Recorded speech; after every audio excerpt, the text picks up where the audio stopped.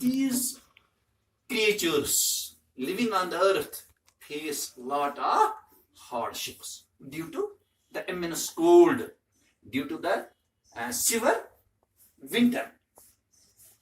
Here in this poem, now is the globe shrunk.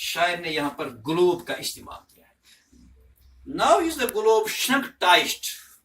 آپ جانتے ہیں جب سخت سردی ہوتی ہے لوگ اپنے گھروں میں سمٹ کر رہ جاتے ہیں. لوگوں کی یا یہ جو جاندار لوگ ہیں ان کی مومنٹس جو ہے یہ بالکل محدود رہتی ہے. بچوں آپ نے یہ اس کو ٹھیک طرح سے آزمایا, ٹھیک طرح سے آپ کو پتہ چلا. یہ جو لاک ڈاؤن تھا آپ سمجھو یہ جو ونٹر ہوتا ہے یہ لاک ڈاؤن کی طرح ہوتا ہے. بالکل گھروں میں رہتے ہیں لوگ, باہر نہیں نکل سکتے ہیں کیونکہ بہت سردی ہوتی ہے. آج اس لیے لوگ باہر نہیں نکلتے تھے کہ وہاں تھریٹ تھا, خطرہ تھا کہ اس کا ایک بیماری کا کووڈ-19 کا. اس لیے آپ کو زیادہ مشکل نہیں ہے یہ سمجھنا یہ گھروں میں رہنا کتنے مشکلات ہوتے ہیں. اس طرح یہ جو ونٹر ہوتا ہے یہ جو کریچرز ہوتے ہیں لونگ آن ارتھ ان کے لیے بہت ہی مشکلات ہوتی ہیں. گلوب شنک ٹائسڈ, یہ بہت ہی تنگ ہو جاتا ہے, یہ اپنا مومنٹ جو ہے نہیں کر سکتے ہیں کیونکہ باہر بہت سردی ہوتی ہے. Round the mouse's dulled wintering heart. پہلے یہ اس اشارہ کرتا ہے اس پھول کی طرف, پھر اس کی نظر پڑتی ہے, اس شاعر کی نظر پڑتی ہے ایک ماؤس پہ, ایک چوہے پہ جو ایک چھوٹا کریچر ہوتا ہے اس پہ نظر پڑتی ہے اور کہتا ہے یہ جو چوہا ہے اس کی جو دکھی حالت کی طرف دھیان دیتا ہے. شاعر اس چوہے کی دکھی حالت کی طرف دھیان دیتا ہے. خوفناک سردی نے اس بیچارے جانور کو دل کی دھڑکن کو دھیما کر دیا ہے. دل دھڑکن ساسی رکیامز. یہاں پر اس ماؤس کی طرف کیوں اشارہ کیا گیا ہے کیونکہ جو ماؤس ہوتا ہے یہ بہت ہی سپورٹو ہوتا ہے, بہت ہی ایکٹیو ہوتا ہے. یہ سکیپنگ کرتا رہتا ہے, یہ خاموش نہیں رہتا ایک سی جگہ, یہ ہر وقت مومنٹ میں رہتا ہے. اسی لیے اس نے اشارہ کیا ہے یہ جو ہوتے ہیں یہ جو چوہے ہوتے ہیں ان کی حالت زار بھی بیان کرتا ہے. اور یہاں پر ایک اس نے لفظ استعمال کیا ہے ڈلڈ ونٹرنگ ہارٹ. جب ونٹر ہوتا ہے ان کا جو ہارٹ یہ ڈل رہتا ہے, ان کی جو دل کی جو حرکت ہوتی ہے یہ کم ہوتی ہے. ویزل اینڈ کرو, اور ویزل یہاں پر ایک اینیمل ہے, نیولا ہم اسے کہتے ہیں, اینڈ کرو ان کے بارے میں بھی اس نے کہا ہے. کیا کہ as it mould in brass. یہاں جب بہت سردی ہوتی ہے تو یہ جو ہے نا یہ آئس کی طرح ہوتے ہیں. ان کا جو یہ براس یہاں پر ایک میٹل ہے, لیکن یہاں پر شاعر نے اشارہ کیا ہے کہ یہ جو مولڈ براس یہ بالکل ایک ہی جگہ سمٹ کر رہ جاتے ہیں. ان کی بھی جو یہ ایکٹیویٹی, ان کی جو حرکت ہے یہ بھی محدود رہتی ہے.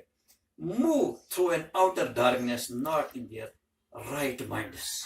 یہ رات کے وقت بھی باہر نہیں نکل سکتے ہیں, دن کے وقت بھی, کیونکہ مشکل سے کہیں سورج دکھائی دیتا ہے. باہر ٹھٹھرا دینے والی سردی نے ان کی حرکتوں کو بہت محدود کر دیا ہے. یہ جو پرندے ہیں, یہ جو جاندار ہے, سورج مشکل سے کہیں دکھائی دیتا ہے. اور نیچے یہ شاعر کہتا ہے with the outer deaths she too pursues her ends. یہاں پر شی کا اشارہ کیا ہے, اس نے یہاں پر ایز فیمیل اس کو یہاں پر بیان کیا ہے اس سنو ڈراپ کو.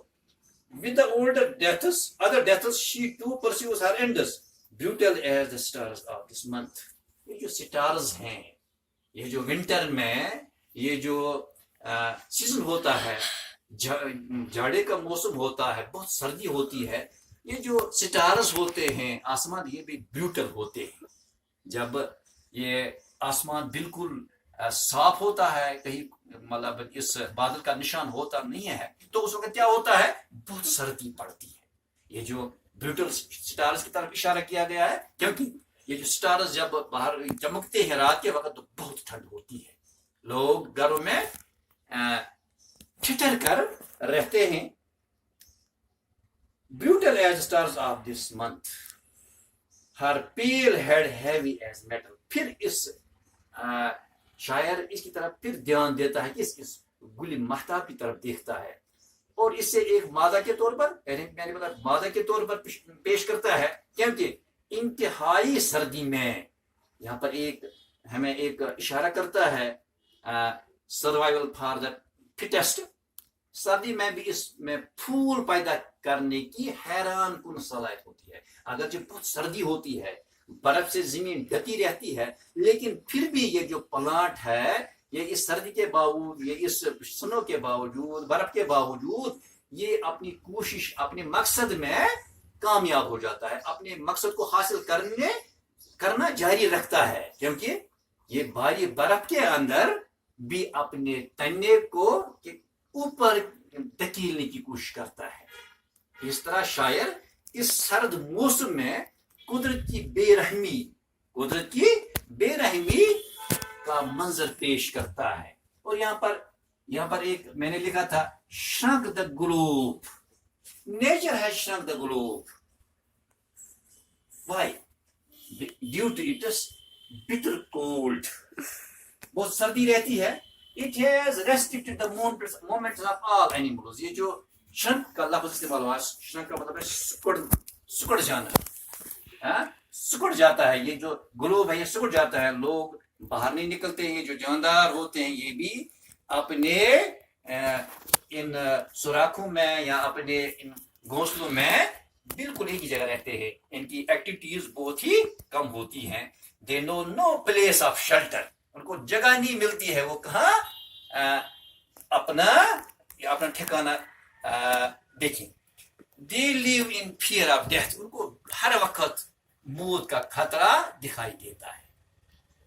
دوسرا یہاں پر ہے duller the mouse's heart. اور ایک ورڈ اس نے استعمال کیا یہاں پر, it is the severe winter that has dulled the mouse's heart. یہ جو ونٹر کی وجہ سے یہ جو چوہا ہوتا ہے یہ بھی بیچارہ ایک ہی جگہ خاموش بیٹھتا ہے. اس کی جو ایکٹیویٹیز ہوتی ہے, اس کی جو حرکات سکنات وہ بالکل محدود ہوتی ہیں.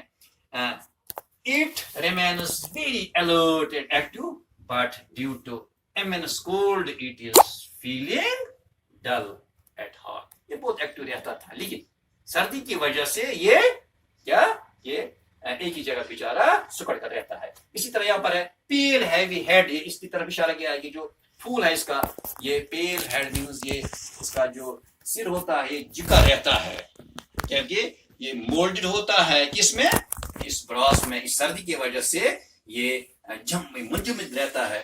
اسی طرح یہاں پر کچھ الفاظ دیے گئے ہیں. گلوب یہاں پر اشارہ ہے کس کی طرف, اس سنو ڈراپ کی طرف, کیونکہ یہ پھول ہے یہ گلوب کی طرف گول ہوتا ہے. اور یہاں پر ہے شرنک, سکڑا گیا.